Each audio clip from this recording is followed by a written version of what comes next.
This is Cheryl Richardson, and welcome to my Facebook Live.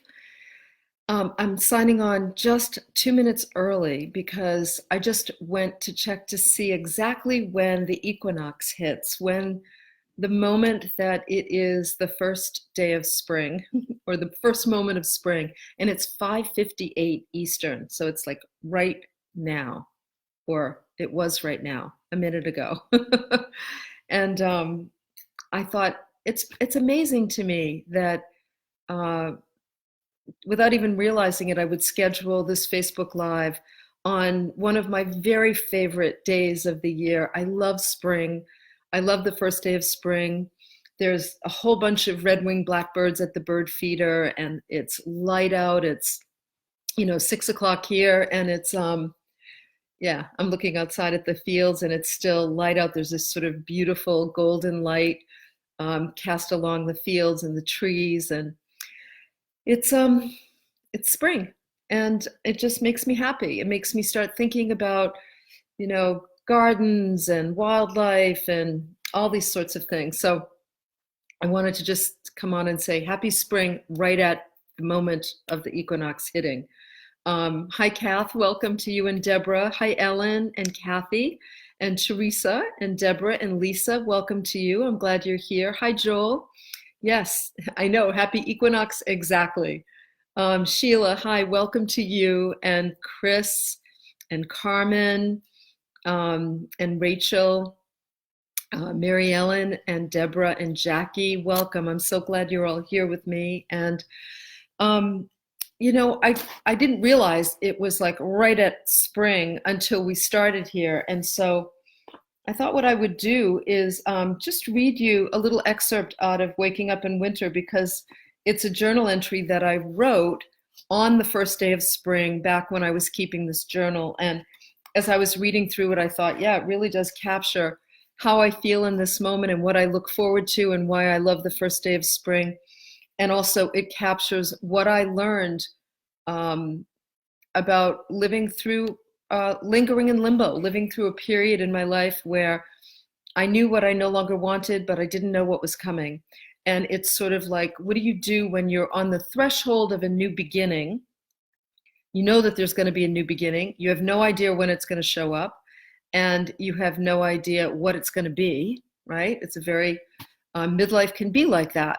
We can get really clear about the things we no longer want in our lives and make space, but not be very sure or clear about what's going to fill that space, which to me now is exciting. Back then it was terrifying. But anyway, I just wanted to read you this excerpt before we get chatting here, and before I do some coaching and support you in whatever way I can. So it was on March 20th as well, during this time that I kept this journal. It says, I woke to gray skies hanging low over the reservoir this morning, but that can't dampen my mood. It's the first day of spring, and I couldn't be happier. As I walk around the house looking out at the bare magnolia tree that will be one of the first to bloom, I feel my body smile. Spring opens a doorway to possibility. There's a deck garden to plan, birdhouses to clear, and the anticipation of a gangly, delicate fawn emerging from the fields, cautiously stepping into new life. I can feel myself releasing some of the fear of the unknown, the inner turmoil, the angst of lingering in limbo. I'm ready to cull the wisdom of winter in order to set the stage for new beginnings that lie ahead. As I read back over these pages, I'm glad I took the time to record this period in my life. Writing not only works to stem the tide of forgetting, but it also offers me the clarity that only hindsight can deliver. And this is what I learn, part of what I learn as I go through this period of winter. That's why the book is called Waking Up in Winter. In these pages, I see a woman moving as if through a fog, groping for something solid to hold on to as she navigates an unfamiliar season, the autumn of life. This is the time of reflection, a time to harvest life experiences, lessons learned, and the wisdom gained from both success and failure. In some ways, I've taken on the classic hero's journey, or heroine's journey in this case. The voyage begins with the call for something more, something deeper and more aligned with who we really are. It's often the midlife calling. This beckons us down, down, down, descending into unknown places where what we've always done no longer works. Once here, we are released into the mystery, and here we remain, not knowing why or for how long. That's the kind of lingering in limbo, right? If we heed the call and hold on through the darkness, the ascent begins. And that's where I find myself now. There's a metamorphosis underway, and while I'm not sure who or what will emerge from the chrysalis, here's what I do know. And these are some important life lessons that I figured out, and I hope that they're helpful to you too. Sometimes the best way to discover what really matters is to release what doesn't and see what's left behind. Now, that releasing what doesn't could be clutter, it could be old clothes, it could be relationships that are sort of, that you've grown away from, or people that have grown away from you, gone in two different directions. It could just be releasing the job that you've wanted to get rid of for a while, or patterns of behavior, overgiving, people pleasing, feeling resentful, like, sometimes they're internal patterns that we want to release. But a lot of times when we release the old, we make space for something new to be born. Doesn't mean it's going to show up right away. And hopefully it doesn't, because you want it to be born from a deeper, more soulful place, rather than an intellectual, like, oh gosh, I just retired, now how am I going to fill my time? The soul doesn't want to do that. The soul wants to experience life and just be present. Here's what else I do know. I can't live a new life with an old version of me. In order to live consciously and to keep growing, I must be willing to dismantle some aspects of the identity that has brought me to this point in my life, without knowing who or what will take its place. This is the other thing, you've probably heard me speak about this before. I talk about it a lot these days, where when we reach midlife, we have such well-developed, overdeveloped parts of us that get expressed day in and day out, habituated ways of being and habitual places to go. And the identity, the ego, who we are, is very well developed. And by the time we reach midlife, we realize, if I want to live more deeply or more richly, or if I really want to enjoy the next stage of my life, I have to be willing to let go. So if I'm an overgiver, for example, if I'm a people pleaser, I have to be willing to dismantle that identity and become more selfish, more self-caring. If I'm somebody who's been an achiever, always going, and, on to the next best thing, setting goals, and there may be a contemplative that lives within you that wants to be expressed, and you may need to start dismantling the overdeveloped parts of you that are going to rob you of the richness that comes from being present to your life. Now, there's a whole process that we go through when we start to let go or dismantle these old identities. There's grieving, there's confusion, there's unsettledness, there's questioning, there's fear. There's a lot of those kinds of things that go on. And if you can get support and hang on through that and work through it, whether it's in therapy, in a support group, with a coach, depending on what you're working on, if you can work through it, then you allow other parts of you that are already in there, energy that wants to be expressed, you allow those parts of you to begin to have space in your life, to have presence in your life. The other thing I know for sure, I must tend to my inner life like I do my garden, with consistent attention and loving care. My inner life must now be granted equal weight with my outer life. The first half of my life, I was such an achiever. Writing books, out there speaking, doing media, working hard, coaching clients, building a business, go, making things happen. And it was great. All the hard work paid off. I'm blessed with a really, just a sense of accomplishment and kind of, okay, you know what, if I died tomorrow, I would be grateful for the life that I've lived, and I would feel fulfilled, like I've accomplished something important, a lot of important things. And at this point in life, all of the energy being focused out there, which is very common in the first half of life, now some of that energy needs to be pulled into here, in here, where suddenly our inner lives take more of a priority, or they take up more space, where, walking by yourself, spending time with yourself, engaging in creative activities with yourself, journaling, going into therapy, like doing different kinds of activities, taking classes, like just allowing yourself to really get to know yourself on a deeper level and putting the time aside for that to happen. Going to the gym, I find I learned so much about myself just working out hard at the gym, in my own being, trying to get through a workout, learning what my limits are, learning how to move beyond limits that I thought were impenetrable, that I actually can move through. So tending to your inner life needs to become a greater priority, especially if you've had a very strong outer life. I also noticed I must honor my soul's need for space. My version of a good life requires that I have the freedom and the openness in my schedule to cultivate a state of presence and to live more spontaneously. I find that spontaneity is much more important to me at this stage in my life. I want to be available to what shows up instead of pre-planning my life. The first half of my life was incredibly pre-planned. It is for a lot of us. I don't like making commitments to dates and appointments. I try to limit that so that I have free, open space. My soul wants that, wants to meander. And, I think about the beginning of Waking Up in Winter. I was terrified of the whole notion of meandering, and now I long for it. Puttering, you know what I'm talking about, right? Just had time to kind of just live life without an agenda. That's what I'm talking about. Here's the final thing that I write about having learned at the end of Waking Up in Winter, that journal.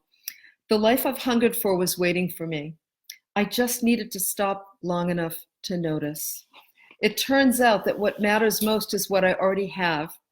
A good husband, loving friends and family, the beauty in and around our home, the wildlife that fills me with such joy, and the peace and comfort to be found in a daily routine. As I emerge from this winter with a greater understanding of myself and of my needs, I do so with a grateful heart. I'm getting ready to free myself from the chrysalis, and I'm excited to see what life has in store. That's the place that we arrive at when we get to sort of that first day of spring in our lives, where we've gone through this process, or we've gone through a period of questioning, letting go of the things that no longer work, and being open to the new things that might, to the new beginnings. Let me drink so that I don't start coughing. Anyway, I wonder about your spring. What new beginnings are you going to be celebrating? What have you learned as you've gone through this winter period, if you're here where we are in the States? Well, if you're in this spring equinox hemisphere of the world, I know some of my Australian friends are beginning your winter. So you're coming out of your summer, actually. Anyway, I just want you to think about some of the things that I talked about in terms of, letting go of some things in order to see what's left behind, and dismantling the kind of, I don't know, the rusty, well-developed parts of you that maybe aren't bringing you that much joy and happiness anymore. And looking around at your life, at the things that matter most already, the things that are already there for you right now, the people in your life that you love and that you feel loved by, just the moments of joy that you have, the little things. It really is, that it really is the little things that can mean a lot. It's amazing, amazingly true. All right, happy spring. There you have it. We are officially in spring here. So let's see how I can help you. This is a time where you can post a question in the comments section. Make sure that you copy the question you put in. You may need to post it again. And I'm going to just read through these. Chris says, I'm clearing out clutter, and it's have been since last week. It's so freeing. Yes, everybody's tidying up. I've been doing that. It's been wonderful, actually, to just have space. I keep filling a bag. I have to say, I'm getting pretty lean with this. With my house is so much more decluttered than it's ever been, that I can see the end point in view. Like, oh my gosh, I can see where there'll be nothing else to declutter, and then what's the project going to be? I don't know. Maybe it's just meandering, puttering around. Let's see. Yeah, thank you, Sheila. Thank you, Rachel. I've just lived a lot of years, my dear. Yeah, so Ginny says, I'm clearing out closets, how to let go of stuff. I would recommend my sister Kerri's book, What Your Clutter is Trying to Tell You. It's a really great resource for looking at what you can't let go of, why you want to let go of it, and then how to let go of it. I would check that out. And Terry, we can put that in the, I'll put that in a link to that in the resource section. Yes, pull out those weeds and plant new seeds, Stephanie says. I love that. Okay, let's see. All right, so questions. Yes, Sheila, you're in a rural area, sweetheart. That's why it's going in and out. Okay.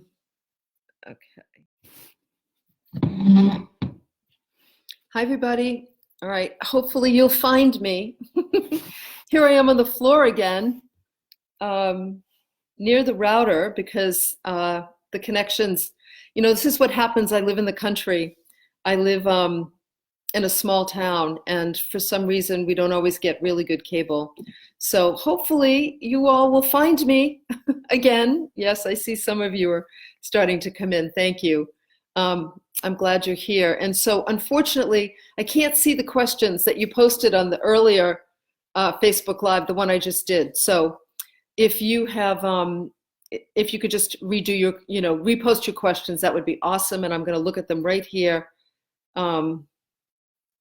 Shannon says, I have time and space in my life for the first time. Yay, Shannon. How did you decide, for the first time, how did you decide what writing project to begin and end? I didn't think of it as a writing project, Shannon. When I was sort of going through that process, I ended up just keeping a journal.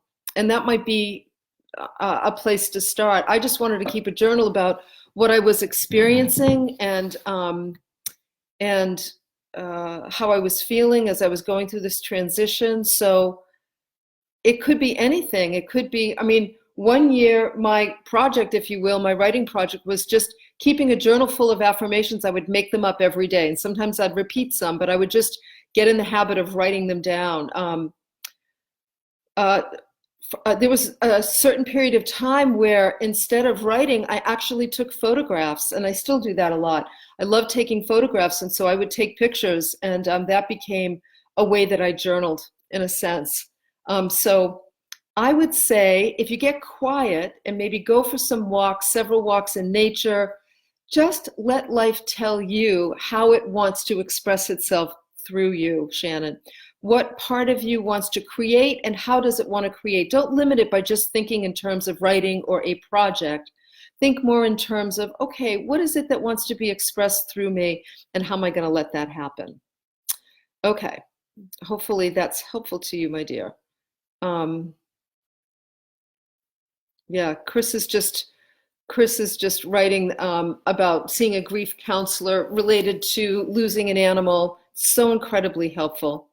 So Deirdre says, how do I handle the disapproval of siblings as I dismantle my people pleaser and create boundaries? Good question. So Deirdre, sometimes I tell people one of the best things you can do is go to family members ahead of time and let them know, listen, I've made a decision to dedicate the next 6 months of my life to my extreme self-care. And as a result, it means I'm going to be less available, and I'm going to be saying no a lot more often than yes. I'm letting you know this ahead of time so that you don't take it personally. It's not about you, it's about me and my self-care and my need to set better boundaries in my life in general, so I actually have a life to live. Now, sometimes friends, siblings, whomever will be like, geez, I need to do the same thing. You're an inspiration. It's a good idea. Sometimes people get pissed because they're so used to you doing everything for them and suddenly you're not. But if you condition it ahead of time by letting them know what you're doing, that should be helpful. If you have siblings that just don't like it or accept it or, want you to take care of them, whether you like it or not, you might need to take a break from them for a while. You might need to just take some space. I love you. I'm sorry that I can't be what you want me to be, but I can't. Sorry. And that's just how it's going to have to be. Joanne says, is it normal to be confused after retiring from work, which way to go? Absolutely normal, Joanne. I was just talking with someone about that this week who just retired, and he said to me, I'm trying to figure out what's next. I don't know what to do with myself. And I said to him, okay, this is the time for you to dedicate the next year of your life to your extreme self-care. Go to the gym, go for walks, get acupuncture, go to therapy if you like. What are you going to do to just take really, really good care of yourself, to get to know yourself better, to just kind of take a long, giant exhale from all of the life that you've lived thus far and let the experiences sort of sift through you over the next several months. I think about it as like a long walk, like a walkabout. I've just retired. I've spent all these years working. And now I'm going to imagine a daily walk, either metaphorically, where I just let my life experiences sift through me and just see who's here when I'm not working, when I'm not busy, when I'm not going all the time. Who lives here inside of me? Who is she? What does she want? What does she need? What does she love? What does she hate? Like, who is she? It takes time to get to know who we are. That doesn't happen overnight. And so I think of it as think of it as a year process, Joanne.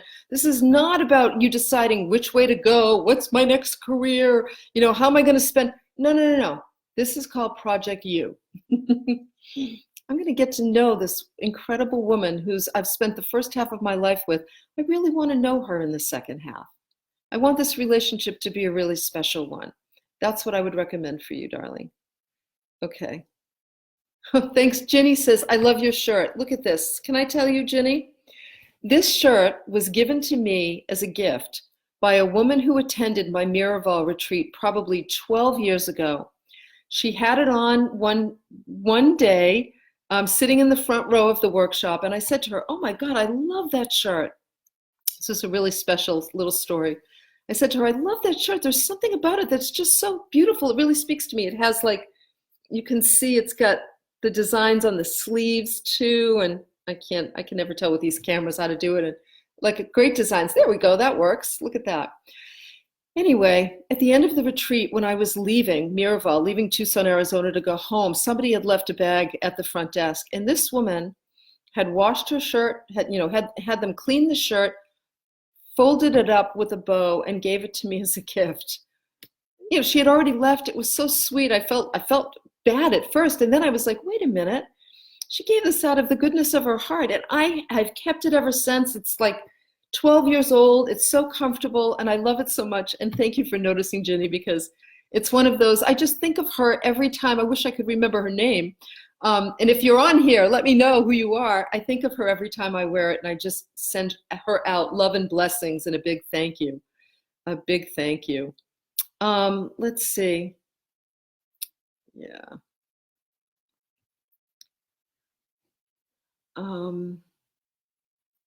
Lisa says, how to let go of anger, resentment towards my brother. In my head, I know it only hurts me. I need to forgive, but seems it's a daily issue. He hurts my mom, which hurts me. Okay, well, I guess the first thing I'd say to you, Lisa, is I always like to think that, I feel like we come into this life with soul families. We've got the perfect families. We have different arrangements to be worked out with each of them. I don't understand my brother's arrangement with my mother or my sister's arrangement with my father. That the souls are here to grow and evolve. So there's something going on between your mother and your brother that is between them. And so that's one piece. But it's not easy to see somebody hurt that we love. And so, you know, I would allow yourself to express your anger. Today I was talking to somebody who was talking about one of the ways he expresses his anger is he takes ice cubes out into the woods or near a stone wall in his yard and smashes ice cubes against the stone wall. When we're angry, we've got to get the anger up and out of our bodies, not directed at the person. We don't want to be cruel, and not directed at the person we're angry at.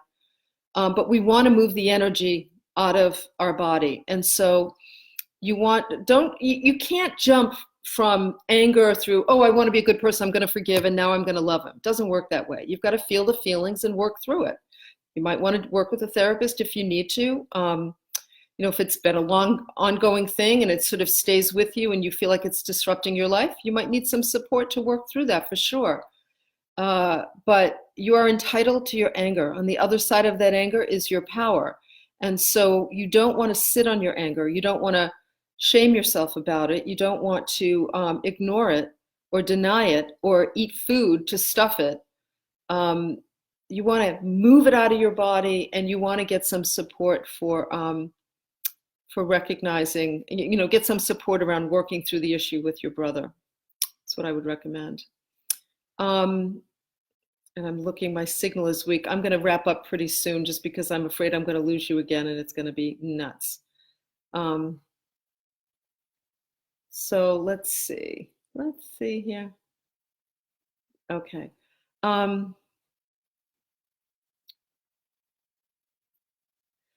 Colleen says, what do you recommend for people like me who are dealing with chronic illnesses and doctors and friends who do not understand these conditions? Some say they're not even real. Well, I would say, first of all, we know they're real, fibromyalgia, chronic fatigue. I would be meeting with a naturopath or naturopathic doctor or a functional medicine doc. There's some really great ways to treat those chronic illnesses. Not easy necessarily, because it could mean dramatic change to your diet can have a dramatic impact on the body in 2 weeks, just 2 weeks. So I would be worried more about getting the right treatment and not giving in and saying, oh, I'm like destined to just have chronic fatigue forever or fibromyalgia, but really getting whole person support from a functional medicine doc or a naturopath so that you can heal. And then as you do, you'll be less concerned. I mean, you want to be less concerned with what other people think, but it's tough. You're not seeing the right doctors. If they're telling you it's not real, you're just not seeing the right doctors, number one. And then friends, you don't need them to verify your chronic illness. You just need them to love you. And you can tell them that, you know what, I don't need you to believe me one way or the other, but I need you to love and support me. If you can't do that, then we got to talk about our friendship or our relationship here, because you deserve that kind of support. You just do. So, yeah, those are some of the kinds of honest conversations you're going to want to have. That's what we have to do. Let's see.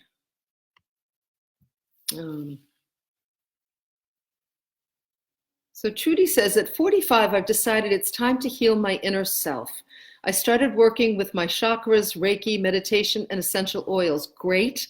And doing any kind of therapy, somatic therapy work that involves the body and your emotional state is also really important, Trudy. I don't believe we can heal and grow by ourselves. I just don't. I think we need each other. And I think we often need the support of professionals who have been growing and healing themselves and are sort of shepherds or stewards on that journey. So I would include some of that in your plan too. And by the way, your inner self doesn't need healing. Your inner self, capital I, capital S, is just beautiful.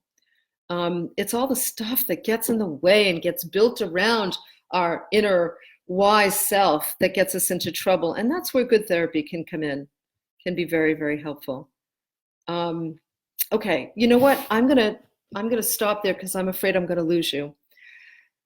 Let me just say happy first day of spring again. Here we are, gorgeous, gorgeous. It's not light enough for me to show you outside, but it's just a perfect, perfect first day of spring. I'm so glad to share it with you. I'm so glad to be able to sign on right at the moment of the equinox. I appreciate you being here with me. I really do. And I will look forward to the next time, next week, probably. Yeah, next week. I'll look forward to seeing you then. All right. Thank you, everybody. Remember, there'll be 2 videos here for you to watch. All right. Take good care. Bye.